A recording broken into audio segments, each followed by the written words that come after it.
Our Father in heaven, may your name be holy, be honored, may your kingdom come. மத்தேயு 6:9-10. விண்ணுலகில் இருக்கிற எங்கள் தந்தையே, உமது பெயர் தூயதென போற்றப் பெறுக, உமது ஆட்சி வருக. இது கிறிஸ்து வழங்கும் வாழ்வு தரும் நற்செய்தி. கிறிஸ்துவே உமக்கு புகழ். இயேசுவில் அன்பார்ந்த சகோதர சகோதரிகளே, அன்பார்ந்த தொலைக்காட்சி நேய விசுவாசிகளே, இறை பராமரிப்பை நம்புவோம். நம்பிக்கை இருந்தால் நாளை நமதே. உம் பெயரை அறிந்தோர் உம் மீது நம்பிக்கை கொள்வர். சங்கீதம் 9:10. The Lord's Prayer is not just a formula, but a program of life relationship.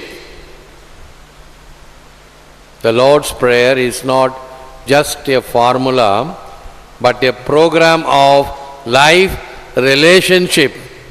கர்த்தர் கற்பித்த ஜெபம் ஒரு வாய்ப்பாடு அல்ல, வாழ்வுக்கும் உறவுக்குமான ஒரு திட்டம். நம்முடைய ஜெபம், பக்தி முயற்சிகள், ஆன்மீகம் அனைத்தும் ஒருமுனைப்படுத்தப்பட்டதாக இருத்தல் வேண்டும். அதில் ஜெபம் இருக்க வேண்டும், தவம் இருக்க வேண்டும், பக்தி முயற்சிகள் இருக்க வேண்டும், ஈகை இருக்க வேண்டும், தாராளம், தியாகம், பரித்தியாகம். தியாகம் என்றால் என்ன, பரித்தியாகம் என்றால் என்ன? தியாகம் என்றால் சாதாரணமாக காரியங்களை தியாகம் செய்து, பரித்தியாகம் என்றால் இன்னும் ஆழமாக எது கடினமானதோ அதை செய்வது. ஒரு உதாரணம் சொல்கிறேன். எல்லாம் நிறைய இப்போ இந்த வாட்ஸ்அப் மெசேஜஸில் அருமையான செய்திகளை எல்லாம் அனுப்புகிறார்கள். ஒரு வயதானவர் ஒரு நாய் வளர்க்கிறார், அன்பு செய்கிறார்.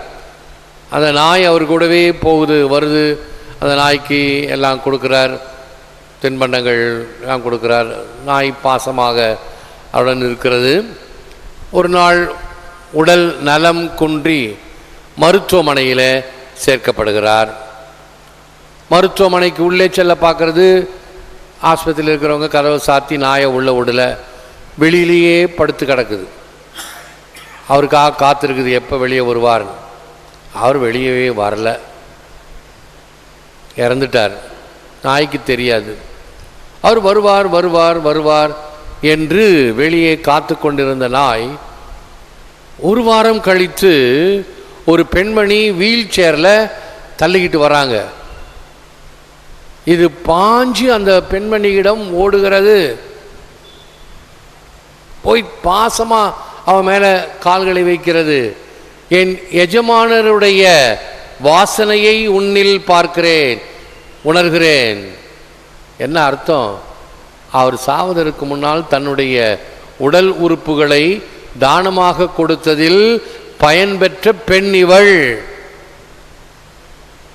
ஆகவே தன் எஜமானருடைய அந்த ஸ்மெல், வாசனையை பார்த்த நாய் அவரிடம் பாசமாக சென்றது. ஆச்சரியம். ஆனால் எவ்வளவு ஆழமாக இருக்கிறது பாருங்கள். இப்பொழுதெல்லாம் நாம் இறந்தாலும் நம்முடைய அவயங்கள் பிறருக்கு பயன்படக்கூடிய வகையில் அவைகளை தானமாக செய்யலாம்.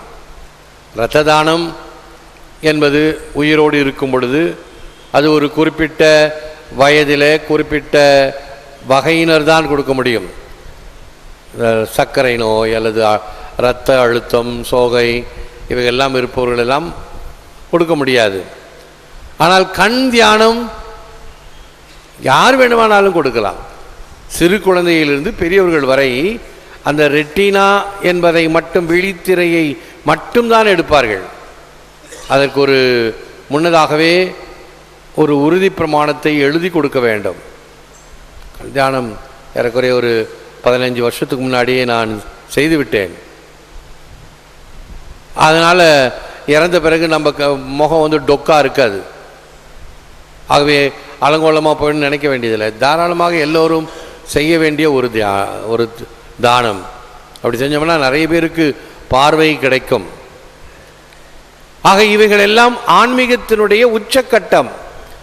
வெறுமனே நான் செபிக்கிறேன், மன்னிக்கிறேன் என்று தாராளமாக இருக்கிறேன் என்பதை விட இன்னும் ஆழமாக நான் என்னுடைய வாழ்வை ஒரு உன்னத நிலைக்கு எப்படி உயர்த்த முடியும் என்பதற்கு இவைகளெல்லாம் வாய்ப்புகள். The prayer, our colloquy with God, is our best treasure because it means being united to Him. St. John Chrysostom. ஜெபம், இறைவனுடன் உரையாடல் நமது சிறந்த சொத்து. ஏனெனில் அது நம்மை அவருடன் இணைக்கிறது. இப்பொழுது இந்த இணைப்பு, கம்யூனிகேஷன் பல வகைகளிலே தந்தி என்பது இப்பொழுது உபயோகமற்று போய்விட்டது. தந்தியெல்லாம் இப்போ யாரும் அடிக்கிறது கிடையாது. அந்த காலத்தில் அவசரத்துக்கு தந்தி அடித்தாங்க. இப்போ இருக்கவே இருக்குது செல்ஃபோன், எஸ்எம்எஸ், கண்டம் விட்டு கண்டம் பாயக்கூடிய நொடியில்.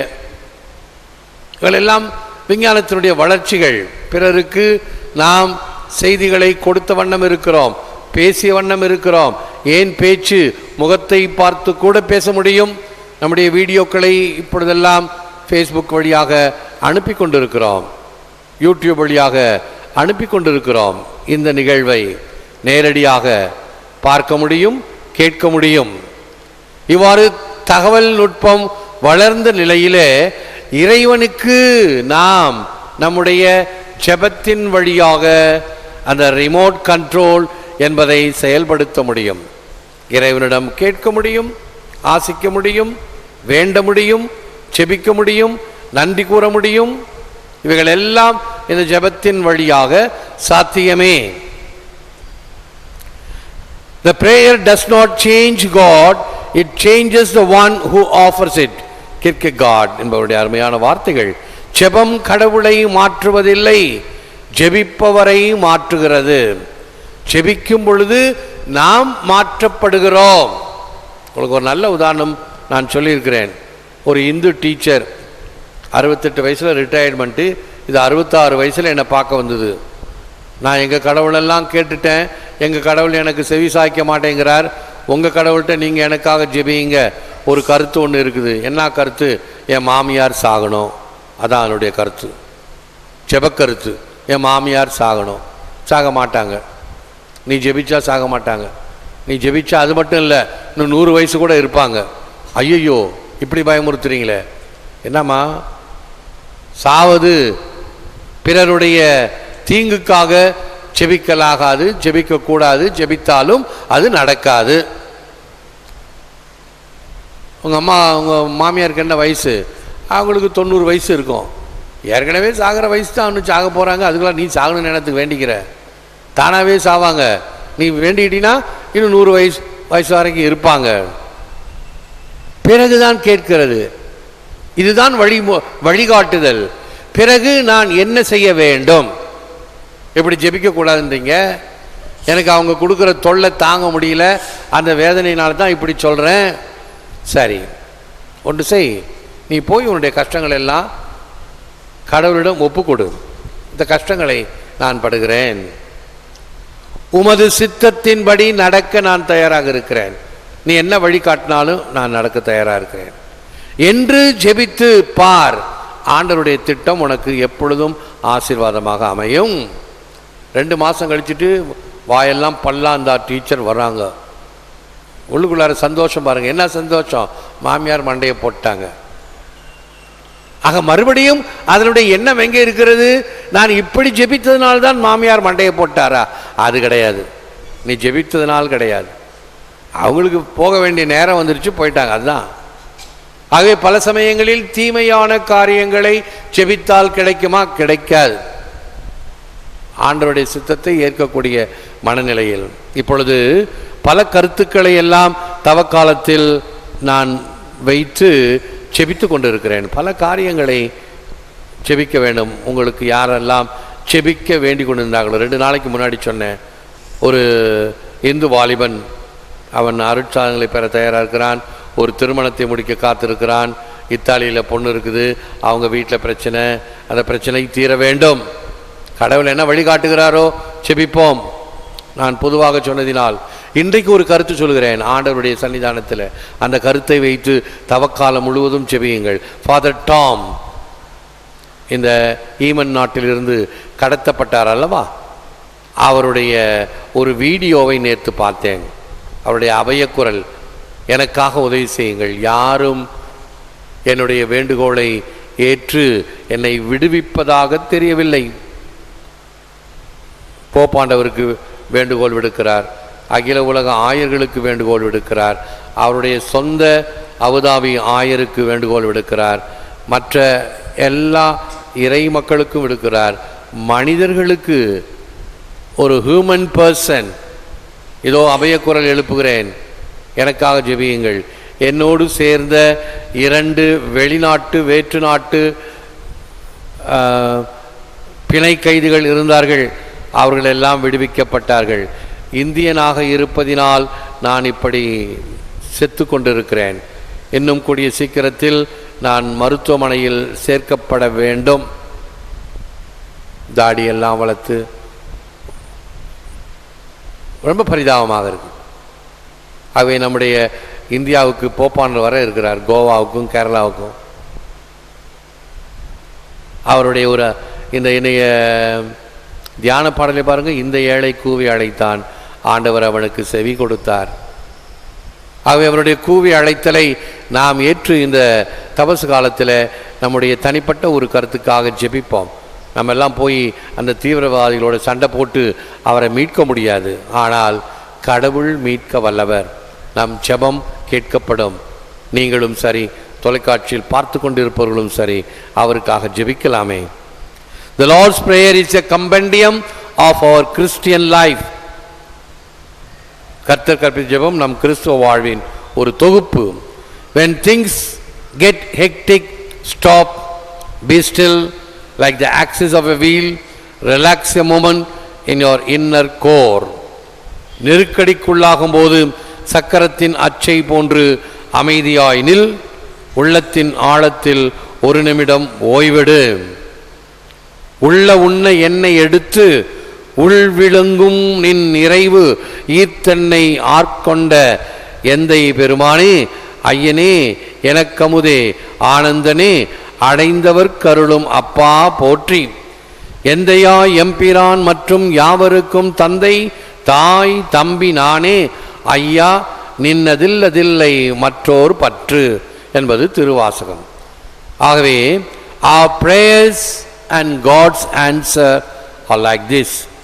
To our prayers, I asked God to take away my pride, he said, and God said, it was not for him to take away, but for me to give up. I asked God to make my handicapped child whole. He said, her spirit is eternal, while her body is only temporary. To me, grant patience. He said, patience is a byproduct of tribulation.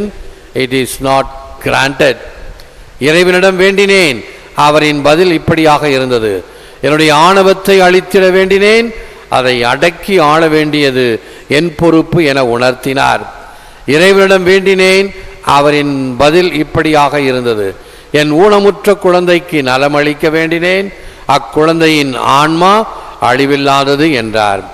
I asked God to give me happiness, and God said, He gives blessings, happiness is up to me.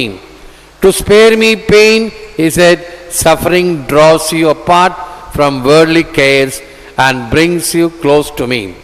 எனக்கு மகிழ்ச்சியை தாரும், அவர் கூறினார், தான் அருள் அளிப்பதாக. நான் தான் மகிழ்ச்சி அடைய வேண்டும், என்னை வேதனையிலிருந்து காத்தருளும். அவர் கூறினார், உலக நாட்டங்களிலிருந்து துயரம் உன்னை பிரித்து என்னிடம் நெருக்கமாக கொண்டு வரும். இத்தகைய பின்னணியில் ஜெபிப்போம். God our Savior, முழந்தாள் இருப்போம். bring us back and fill our minds with your wisdom. May we be enriched by our observance of Lent. எங்கள் மீட்பரான இறைவா, உம்முடைய ஞானத்தால் எங்கள் அறிவை நிரப்பும். தவக்கால நற்செயல்களால் நாங்கள் உமது அருளால் வளமை பெறுவோமாக. எல்லாம் வல்லவரே, நல்லவரே, உம்மை போற்றுகிறோம், புகழ்கிறோம், நன்றி கூறுகின்றோம், ஆராதிக்கின்றோம். தேவரீதாமே, இந்த நற்கருணிலே எமக்காக விற்றிருக்கின்றீர். உமக்கே நன்றி, துதி, தோத்திரம், புகழ், மகிமை உண்டாவதாக. நாங்கள் ஏறெடுக்கின்ற மண்டாட்டுக்களை எல்லாம் தேவரீதாமே செவி சாய்த்திரளும். இவைகளை எல்லாம் நாங்கள் பெற்று நலமுடனும் வளமுடனும் வாழச் செய்திருளும். சிறப்பாக இந்த தவக்காலத்தில் நாங்கள் உள்ளத்தின் ஆழத்தில் வைத்திருக்கிற சிறப்பு மண்டாட்டுக்களை தேவரீதாமே கண்ணோக்கிரளும். சிறப்பாக அரு தந்தை தாமஸ் அவர்கள் தீவிரவாதிகளால் கடத்தப்பட்டு உயிருக்கு போராடி கொண்டிருக்கிற வேளையில் எங்கள் செபத்தை அவருக்காக அர்ப்பணிக்கின்றோம். நாங்கள் மட்டுமல்ல, எங்களோடு சேர்ந்து தொலைக்காட்சியிலே இந்த வல்லமையுள்ள ஆராதனை திருப்பலிகளை ஒப்புக் கொடுக்கின்ற மக்கள் உள்நாடு வெளிநாடு அருகில் வெகு தொலைவில் அனைவருடைய செபத்தையும் உம்முடைய திருப்பாதத்தில் சமர்ப்பிக்கின்றோம். வல்லமை உள்ளவர் நீர், இரக்கமுள்ளவர். ஆகவே உம்முடைய இரக்கத்தை இறைஞ்சுகிறோம். தேவரீதாமே, இரக்கத்துடன் அவரை விடுதலை செய்யுமாறு அந்த எதிரிகளினுடைய உள்ளத்தில் கருணையை பொழிந்தருளும். நீரே இரக்கத்தின் ஆண்டவர். ஆகவே இந்த இரக்கத்தை அவர்கள் பெறுவார்களாக. இன்னும் யாருக்கெல்லாம் உம்முடைய அருள், ஆசீர், மன்னிப்பு தேவையோ அவர்களுக்கு கொடுத்தருளுமாறு செபிக்கின்றோம். குடும்பங்களிலே சமாதானம், பிரிந்திருக்க குடும்பங்கள் ஒன்றாக சேர்தல், விலகியிருக்கிற மக்கள் ஆண்டவரிடம் நாடி தேடி வருதல், இந்த தவக்காலத்தில் அருட்சாதனங்களை பெற தயாரிக்கின்ற மக்களை ஆசீர்வதியும். உம்மிடம் திரும்பி வருவதற்கு தடை ஏதுமில்லாமல் தியாக உள்ளத்துடன் நேரத்தை தந்து தினமும் அவர்கள் தயார் செய்யப்படுவார்களாக. இவைகளை எல்லாம் உடைய திருப்பாதத்தில் சமர்ப்பிக்கின்றோம். ஏற்று வர மருளும் இறைவா, காக்கும் கரங்களினால். ஆமேன், ஆமேன்.